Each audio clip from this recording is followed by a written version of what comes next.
Hi, I'm your host, Marsha Florence for Just Ask. Today's show, ladies and gentlemen, is What's My Legal Rights? Hurry back and join us.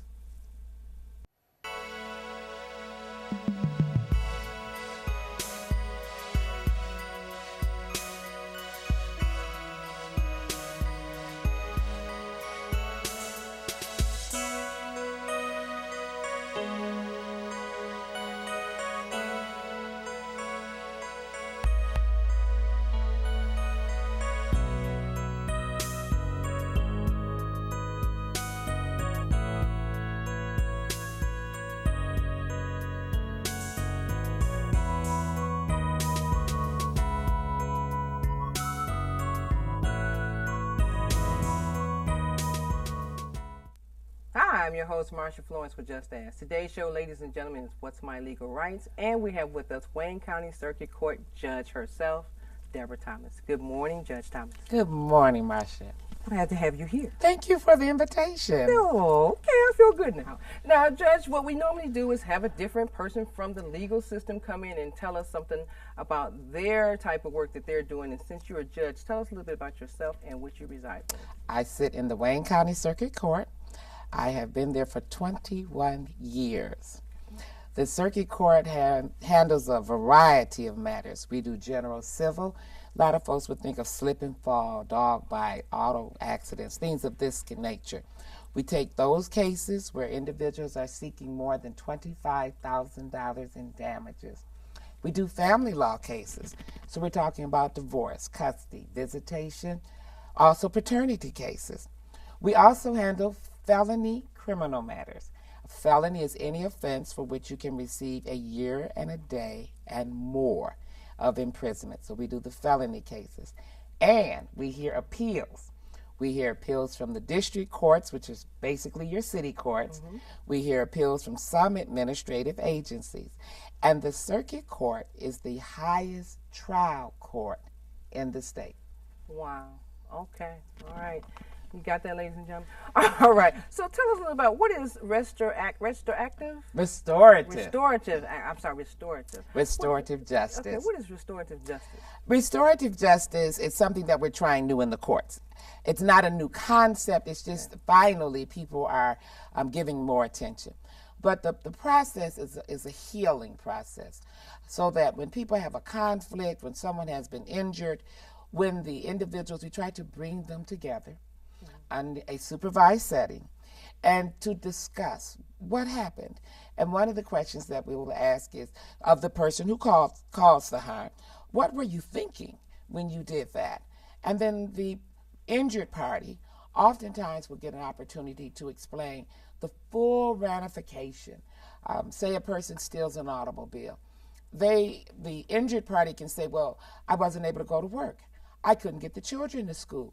I missed doctor's appointments. And so it helps to enlighten the person who may have caused the harm as to the full ramification. Also, we're including what we call treatment courts. So we have mental health treatment courts, where we assist individuals in receiving mental health services. We have drug abuse treatment courts, where we help individuals receive services and treatment.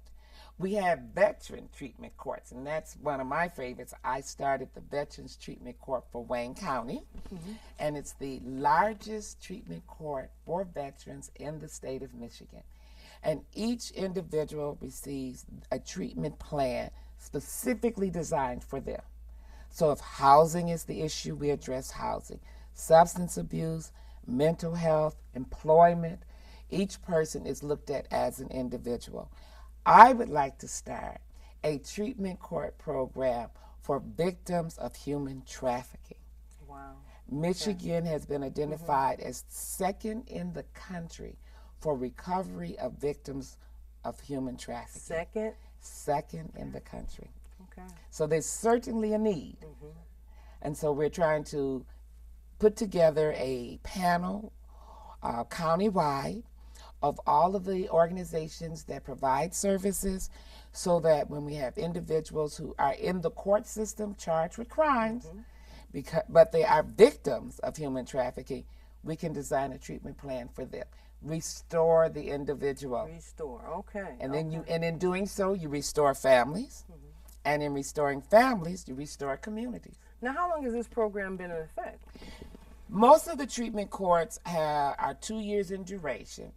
And they really became more widely used, I would say, within the last 6 to 8 years.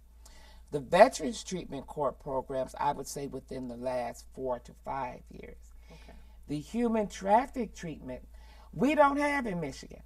They have one in Ohio, but we need one here in Michigan. So my goal is to have one in place, or at least starting the process within the next 12 months to a year. Okay. That's wonderful. I mean, a lot of the things that you just mentioned, I'm sure our viewers will be, pleased to know about, because they're trying to figure out how to get services, where to get services. So in the question of where to get services, how do they know, or where do they go to start to get those type of services? In my courtroom. Okay. I keep files of various community service programs, treatment programs, housing programs. One of the most difficult problems that I run into are young people between the ages of 17 and 22 who are homeless. And there are only 2 programs in Wayne County that provide shelter, housing for young people between the ages of 17 and 22. So I'm constantly looking for those types of programs. Also, the way our court system is currently designed, it's unfortunate, but oftentimes we cannot provide services for people who have a substance abuse issue until we've seen them the second time. And you would love to say, well, okay, we've identified a problem, let's get the treatment, let's get them restored, let's get them healthy before there's a second offense. I would also like to see an expansion of providing services, connecting people with services in our family division.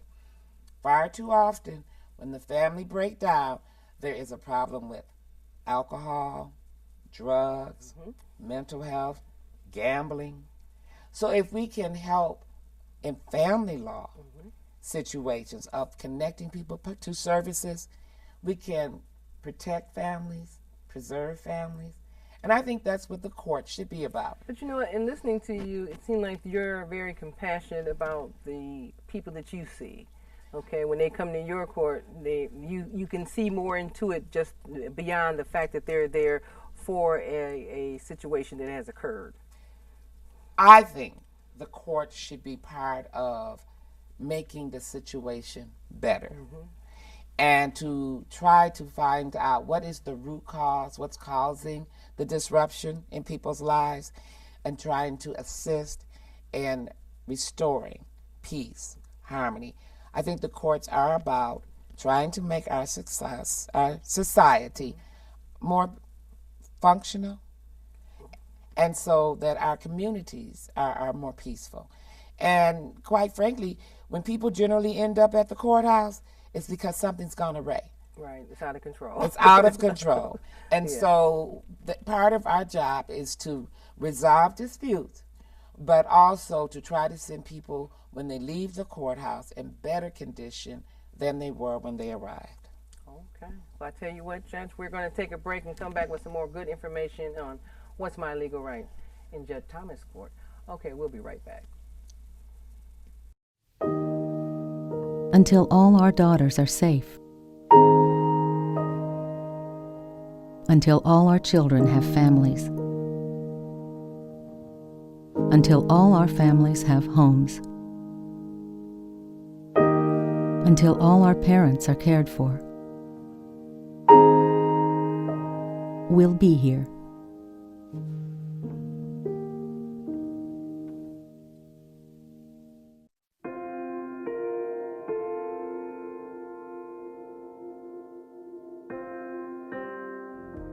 I really didn't want to tell anybody, and I didn't. Hiding sadness makes you more and more sad. If you're strong enough to just open your mouth, that's all it takes. The healing is in me and can also be extended to others. Giving voice to what you're feeling is part of the healing.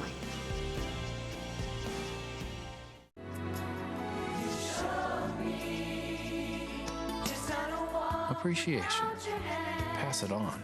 'Cause Mom, you always were the perfect. A message from the Foundation for a Better Life.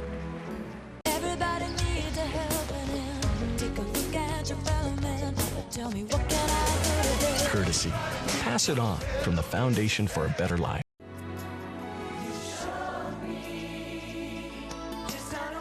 Appreciation. Pass it on. 'Cause Mom, you always were the perfect. A message from the Foundation for a Better Life. And welcome back to the show. Now, those of you who are just not joining us, it's What's My Legal Rights Day, and we have Judge Debra Thomas in our hot seat, which is not really hot, it's just nice, okay? So overall, ladies and gentlemen, now, what you heard Judge Thomas say earlier is about the different versions of what you do when you come to the courthouse, what you may have, services you may need. But one I know in particular, a lot of people are always overly concerned about, and that's expungement. So Judge Thomas, can you tell us a little bit about expungement? Expungement is equivalent to forgiveness and redemption. It's about second chances. The vast majority of our criminal statutes, when a person violates the law, most of them will say the maximum penalty may be 5 years in prison. If you are, the offense could allow a judge to sentence you to a year and a day or more, it's a felony in Michigan. People oftentimes are more often placed on probation than they are sent to prison. But we do have a large number of people who have been incarcerated over the years.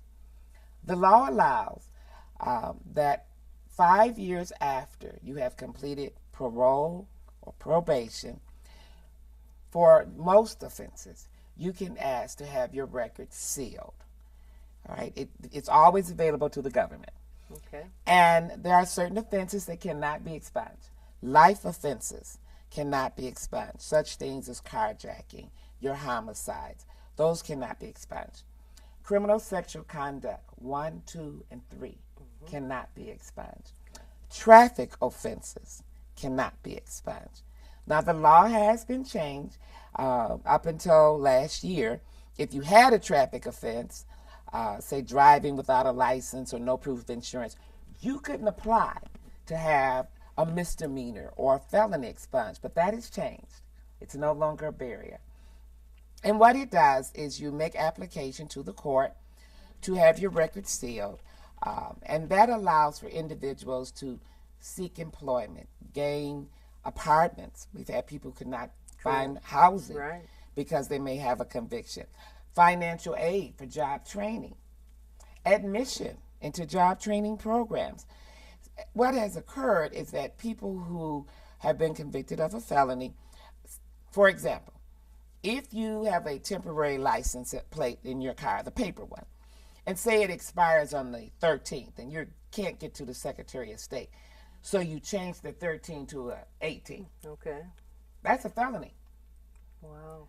And an individual could be denied employment, housing, and people have had those limitations 10, 15, 30 years after they may have committed the offense.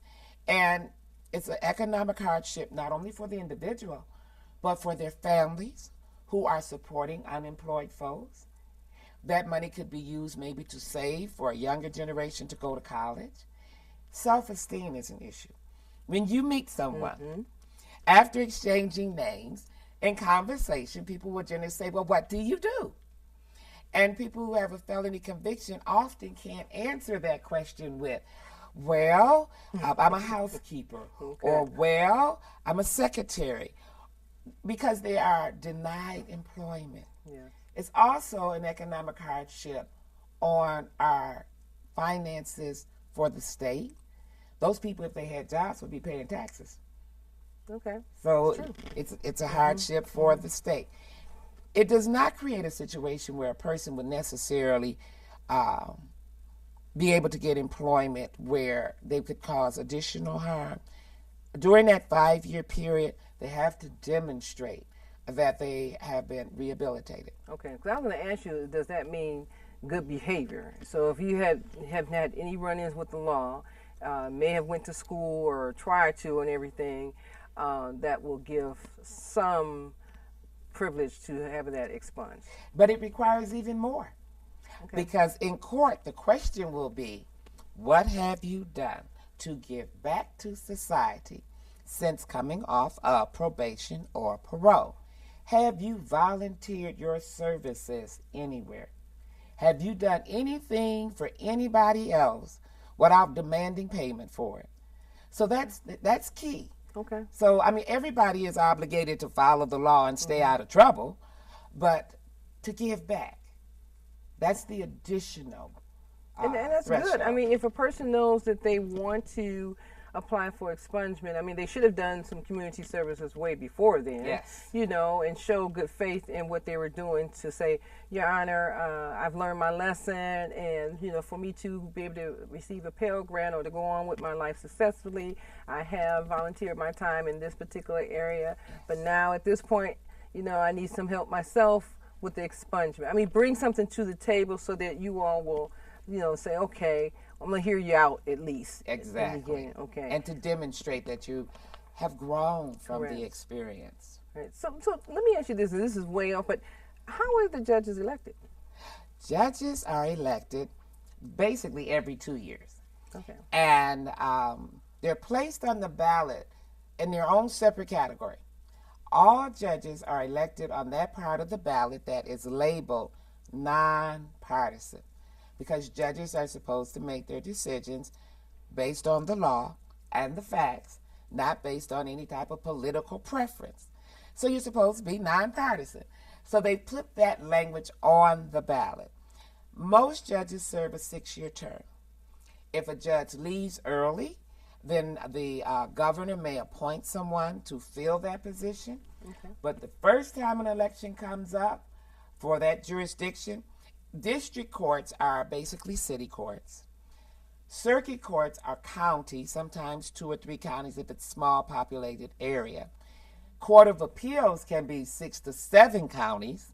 Okay. And the state Supreme Court is statewide. And that's the one that has the 8-year term. So when people want to vote for judges, which they should, because it's far more likely any citizen in the daily course of business will come in contact with a judge than they will any other elected official. So they should exercise the right to vote, and they should inform themselves about, well, who's seeking that job? And is that the person I want sitting there? So they have to go to that part of the ballot labeled nonpartisan. Okay. Sometimes it's on the back, sometimes it's on the bottom. I always tell people, vote for justice first. Vote the nonpartisan ballot first. That way they have justice at the front of their mind. So when they vote the remainder of the ballot, they're looking for justice in the executive branch. They're looking for justice in the legislative branch.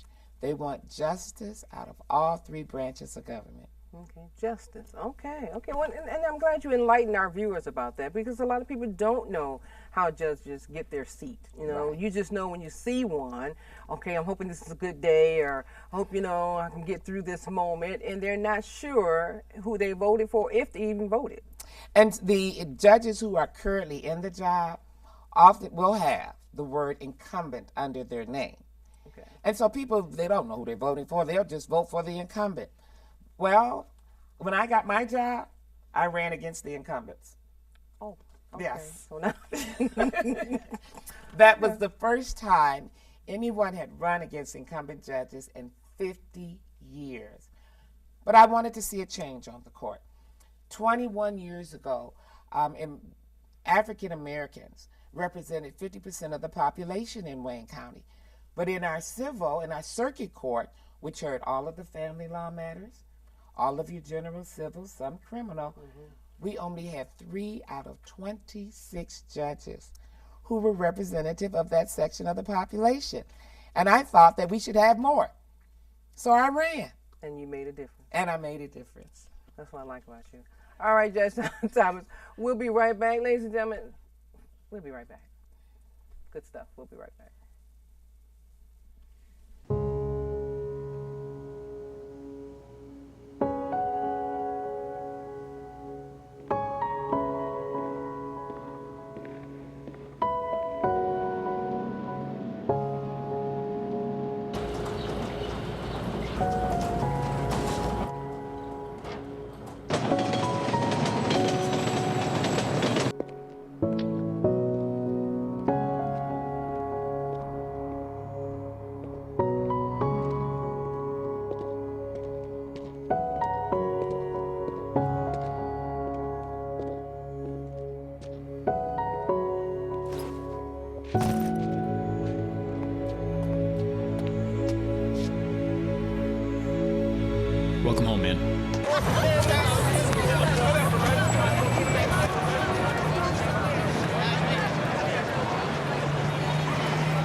welcome to the last half of the show. Now, ladies and gentlemen, I've enjoyed Judge Thomas today, and I hope you have too, because she gave us a wealth of information that some of you really need to know about. So I know somebody's still saying, ask her another question about expungement. I got it. Okay. So, Judge, what I want to know, along with the expungement part in particular, does a person have to have expungement first before they're allowed to vote? In Michigan, people who have been convicted of a felony have a right to vote. The only exception is if they are incarcerated. If they're waiting trial, they can vote absentee. And people who have been convicted of a felony, the felony conviction does not have to have occurred in Michigan. You can have been convicted in Kentucky 10 years ago, moved to Michigan. People convicted of a felony in Michigan can vote in every election. In Michigan? In Michigan. Okay, so that law may not be across the board. That's not in every state of the union. Okay. But in Michigan, you can vote. Wow, okay. And I'm sure our viewers are enlightened to hear about that, because a lot of ex-offenders are saying, man, I just wish I could vote. I lost my right to vote. Not in Michigan. Okay. They can register, they can and should vote. I encourage everybody to be a part of the process. If you're entitled to a vote, go vote. People who've been convicted of a felony living in Michigan can vote. Now, during the time that they're registering for vote, will it be noted, or should they actually announce that, yes, I am an ex-felon, but I have my rights to vote? Nope. Okay. Just go fill out the voter's registration and head to the polls.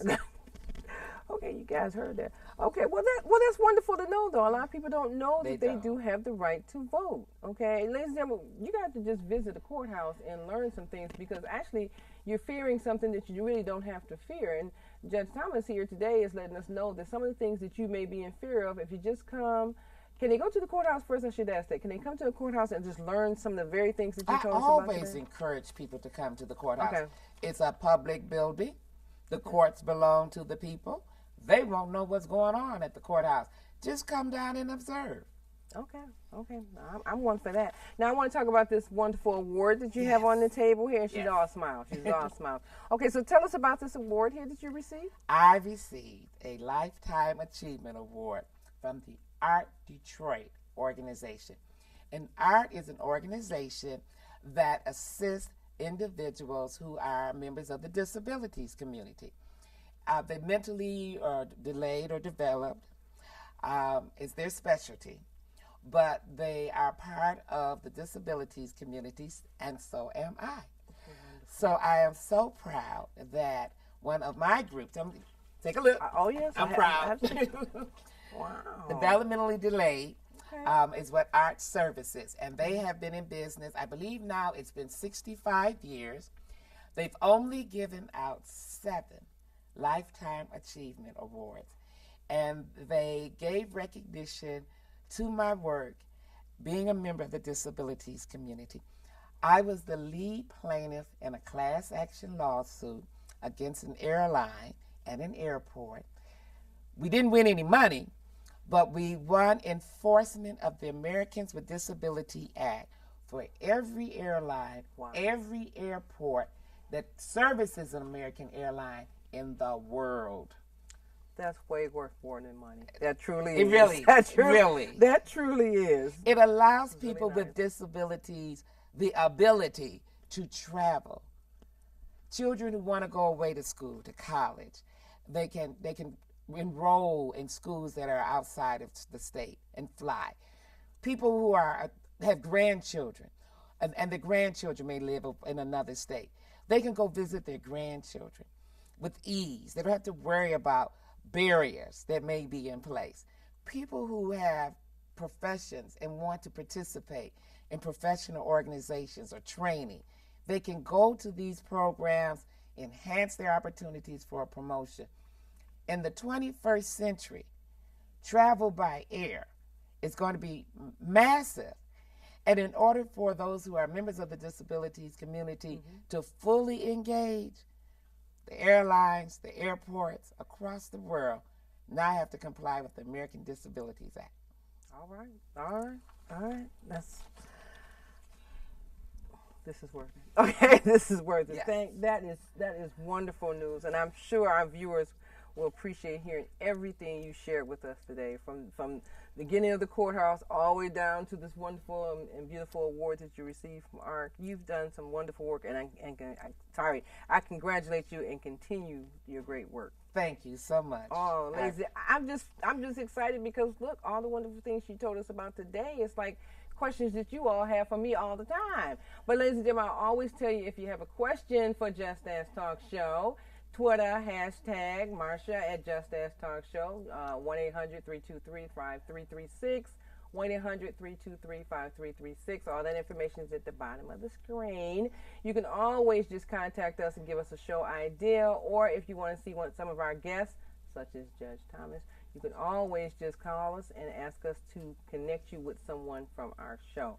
Now, Judge Thomas, I had to get that out because people are definitely going to be enlightened by this particular piece today in reference to how wonderful you deliver the messages of what goes on in the courthouse, and most people really don't know. They should come and visit. The courthouse belongs to the public. They can come down. You will have to go through the metal detector. Okay. Cannot bring your cell phone inside. But come down and sit and watch. Do you want to know what the judges are doing? Do you want to know what it's like to serve on a jury? Come down and watch. That's a good idea. And and a lot of young people, when they're deciding their careers, they definitely should come and decide, do I want to be a judge or do I want to be a lawyer? Or a court reporter. Or a deputy. Okay. Clerk. There are a lot of jobs in the courthouse. It sure are. And this is another way to connect with the general public, to find out what goes on, instead of just assuming that when my brother had to go to the courts yesterday, what happened? No, you can actually come down and observe. Come down and observe. And I think it's a wonderful field trip for teachers to bring students. Wow. They will learn a lot. Wow. Wow. Yep. Okay, well, after today's program, somebody's going to make a field trip to your chambers, okay? They're like, okay, she was the lady said that we can come down here. It's okay. Wow. I'd love to see them. Well, hey, we'll encourage that, okay? So will you come back and see if it's again? Most definitely. Okay, well, we really enjoyed having you today. Thank you. I've had a wonderful time. Thank you. Okay, well, ladies and gentlemen, like I said, I was excited today because Judge Thomas gave us so much information, and I know you as the viewers want to learn some more, so definitely look us up and tell us what you think, and check out all of the stations that you can find us on. I'm your host, Marsha Florence for Just Ask, and what do I always say? If you know a person with a disability, or if you just have a general question, don't be afraid to ask. Just ask. I'm your host. Thank you.